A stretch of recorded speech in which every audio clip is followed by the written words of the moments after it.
मेरी खुद commissioner police से बात हुई है। ये लड़का जिसकी उम्र नाम कुणाल और 17-18 साल की उम्र थी, इनके ऊपर चाकुओं से जो हमला हुआ उसके बाद वो जयप्रकाश अस्पताल में ले जाए गए परिवार के द्वारा और ब्रॉड डेड उनको घोषित किया गया।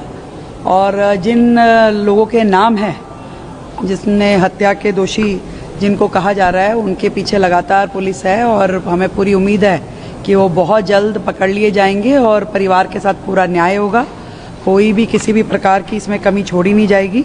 एफआईआर इत्यादि सारी चीज़ें दर्ज हो चुकी है, पुलिस अपना पूरा काम कर रही है। हम खुद को आम आदमी कहने वाले केजरीवाल अपनी बेटी की सगाई 5 सितारा होटल में करते हैं और जिस तरीके से दिल्ली के लोगों को वो पहले धोखा देते थे। चलिए, अच्छा है, दिल्ली के सामने उनकी सच्चाई आनी चाहिए और दिल्ली समझ पा रही है, ये अच्छी बात है।